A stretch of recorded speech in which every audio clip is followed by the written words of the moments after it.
Vote মিটেছে, result out পর্ব শেষ, কিন্তু তবু অঙ্ক কষার পালা শেষ নয়, তা চলছেই। এখনো যুদ্ধ পরিস্থিতি।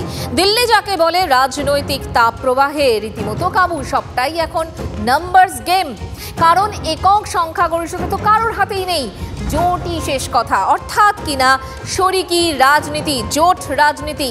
স্লোগান ছিল 400 পার, লক্ষ্যও ছিল সেটাই, কিন্তু লোকসভায় জনাদেশ সহযোগীদের সমর্থনের উপর নির্ভর করেই সরকার গড়তে হবে বিজেপিকে। আর এক্ষেত্রে এন ফ্যাক্টর 3, এন স্কোয়ার ব্যাপারটি কাজ করছে ভালো রকম। কিরকম?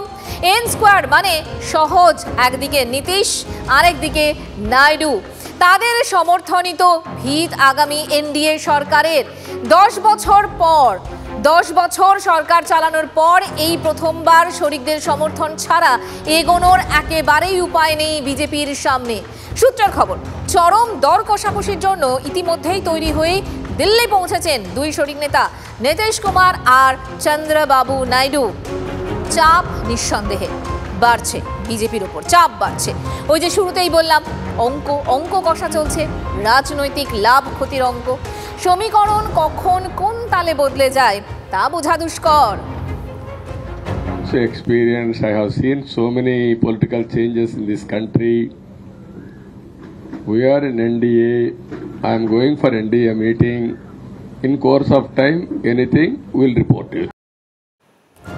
চন্দ্রবাবু নাইডু যোগ দিয়েছেন এনডিএ বৈঠকে, আর নীতিশ কুমারও। এক্ষেত্রে কিন্তু রয়েছে টুইস্টও, কারণ এনডিএ অর্থাৎ জোট বৈঠকের আগে ভাগেই কিন্তু এদিন খোদ নরেন্দ্র মোদীর সঙ্গে একান্তে বৈঠক করেছেন নীতিশ কুমার। প্রধানমন্ত্রীর বাসভবনে পৌঁছন নীতিশ, সেখানে বেশ কিছুক্ষণ কথা দুই নেতার। এর মূলেও কি সেই দর কষাকষি? এ প্রশ্ন তো থাকছেই। এক আধটা নয়, হাজারো সমীকরণ এখন কাজ করছে জাতীয় রাজনীতিতে। জিতেছে ঠিকই বিজেপি, প্রধানমন্ত্রীর তখ্তে আরো একবার বসার পথে নরেন্দ্র মোদী, মানে তৃতীয়বারের জন্য। কিন্তু কিং মেকার নীতিশ কুমার, চন্দ্রবাবু নাইডু, ফলে টানা পড়েন তো একটা থাকবেই। প্রত্যাশা মতো ফলাফল হয়নি বিজেপির, কিন্তু তৃতীয়বারের জন্য ক্ষমতায় এসে নরেন্দ্র মোদী পণ্ডিত জওয়াহরলাল নেহরুর রেকর্ডকে স্পর্শ করলেন। নরেন্দ্র মোদীর আগে জওয়াহরলাল নেহরুই ছিলেন একমাত্র প্রধানমন্ত্রী যার সরকার দিল্লির মসনদে পরপর 3 বার ক্ষমতায় এসেছিল। এই রেকর্ড স্পর্শ করার আলাদা আনন্দ এবং কীর্তি তো আছেই। যে জয়োল্লাসের ছবি বিজেপি সদর দফতরে দেখা যাচ্ছে, তার মধ্যে এই কীর্তির প্রতিফলন অবশ্যই আছে। ক্যামেরায় মাখন পাত্রের সঙ্গে রাজা চট্টোপাধ্যায়, TV9 বাংলা, নয়াদিল্লি। শুধু কি দিল্লির মাটিতে, নাকি মাঝ আকাশেও কত কাণ্ড হতে পারে জানেন? রাজনীতি বলে কথা, হাওয়ায় ভাসছে না জানে কত সমীকরণ, কত জল্পনা। সেটাই আরও উস্কে দিয়েছেন আজ নীতিশ কুমার আর তেজস্বী যাদব, দুই নেতা, দুই শিবির।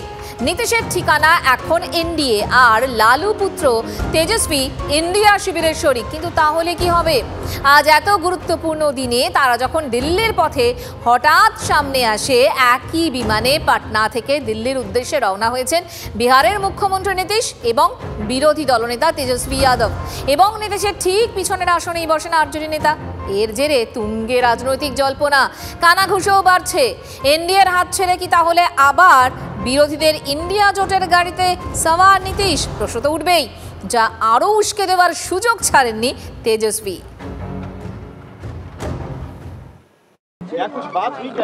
बात भी सब बात लोगों की नमस्कार प्रणाम दुआ हुई और क्या, लेकिन बाकी क्या होता आगे आगे देखते रहिए। সত্যি হাই ভোল্টেজ বুধবার বটে আজ। হিসাব হচ্ছে এখনো কে সরকার গড়বে, কে সরকার ভাঙবে। এটা ঠিক, সরকার গড়ার সংখ্যাগরিষ্ঠতা পার করেছে বিজেপির নেতৃত্বাধীন এনডিএ। তবে খুব একটা কিন্তু পিছিয়ে নেই ইন্ডিয়া জোটও। 234টি আসন পেয়েছে ইন্ডিয়া জোট। চন্দ্রবাবু নাইডু আর নীতিশ কুমারকে ইন্ডিয়া জোটে টানতে পারলে তাদের সামনেও সুযোগ থাকছে জোটের বাকি দলের সমর্থন নিয়ে সরকার গড়ার। তা কি করবে ইন্ডিয়া? কি ভাবছে কংগ্রেস আর অন্যান্য শরিক দলগুলো? এই মুহূর্তে আমাদের সঙ্গে রয়েছেন আমার সহকর্মী জ্যোতির্ময় কর্মকার। জ্যোতির্ময়, এটাই এই মুহূর্তে সব থেকে বড় প্রশ্ন যে যদি সত্যি কথা ইতিমধ্যেই চন্দ্রবাবু নাইডু আর নীতিশ কুমারকে যদি নিজেদের দিকে টানতে পারে, তাহলে কিন্তু ইন্ডিয়া জোটের সামনেও সরকার গড়ার একটা সুযোগ থাকছে, হতেও পারে। কি ভাবছে ইন্ডিয়া শিবির, কি খবর? দেখো, যদি জেডিইউ এবং টিডিপির সমর্থন পাওয়া যায় তাহলেও কিন্তু 272-এর সংখ্যায় তারা পৌঁছতে পারছে না, সেক্ষেত্রেও কিছুটা সংশয় থেকে যাবে। কিন্তু সেক্ষেত্রে পলিটিক্সে যেহেতু নাম্বার গেম যে কোনো সময় চেঞ্জ হতে পারে, অন্যান্য আরও যে ছোট ছোট দল রয়েছে তাদের কাছে পৌঁছবে কিনা বিরোধীরা, এটাই হচ্ছে গুরুত্বপূর্ণ প্রশ্ন। আর সেই লক্ষ্যেই আগামী 1 ঘন্টার মধ্যে ইন্ডিয়া জোট বৈঠকে বসতে চলেছে মল্লিকার্জুন খাড়গের বাড়িতে। যেটা গুরুত্বপূর্ণ বিষয় এই মুহূর্তে, চন্দ্রবাবু নাইডু এবং নীতিশ কুমার দুজনেই স্পষ্ট করে দিয়েছেন যে তারা আপাতভাবে প্রধানমন্ত্রী নরেন্দ্র মোদীর পাশেই থাকছে। আজ যে বৈঠকে এই মুহূর্তে চলছে, যে খবর আমরা পাচ্ছি, সেই বৈঠকেই লেটার অফ সাপোর্ট একেবারে হস্তান্তর করে দেওয়া হচ্ছে, প্রধানমন্ত্রীর হাতে তারা তুলে দেবেন তাদের সাংসদদের স্বাক্ষর সম্বলিত যে চিঠি, সেই চিঠি তারা তুলে দেবেন হাতে। ফলত সেক্ষেত্রে আপাতভাবে প্রধানমন্ত্রীর সামনে, নরেন্দ্র মোদীর সামনে সরকার গড়ার বা তৃতীয়বার প্রধানমন্ত্রী হওয়ার কোনো কাঁটা যে নেই সেটা স্পষ্ট। কিন্তু আরও কয়েকটি গুরুত্বপূর্ণ বিষয় কিন্তু থেকে যাচ্ছে।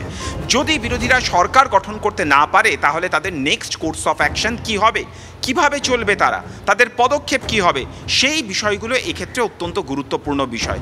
তার কারণ তারা এক্ষেত্রে যে পথে এগোতে চাইছে, প্রথম যেটা তা হচ্ছে ইন্ডিয়া জোটের নেতা কে হবে।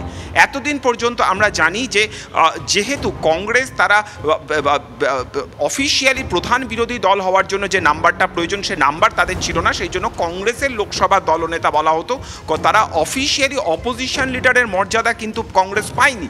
কিন্তু এবার তাদের হাতে যে সংখ্যা রয়েছে 99টি আসন, সেই সংখ্যার ভিত্তিতে অফিসিয়ালি কংগ্রেস এবারে তারা অপোজিশন লিডারের পদ পেতে চলেছে। কিন্তু তার পাশাপাশি ইন্ডিয়া জোটের রাশ কার হাতে থাকবে? মমতা বন্দ্যোপাধ্যায় এতগুলি আসন পাওয়ার পরে তিনি তার বক্তব্য ছাড়বেন না। 37টি আসন নিয়ে গুরুত্বপূর্ণ শরিক ক্ষেত্রে সমাজবাদী পার্টি, শিবসেনা, উদ্ধব ঠাকরেকে ধরে রাখতে হবে। আমাদের নজর থাকবে। এবং জ্যোতির্ময়, আবারও তোমার সাথে কথা হবে। আপাতত তোমাকে ধন্যবাদ।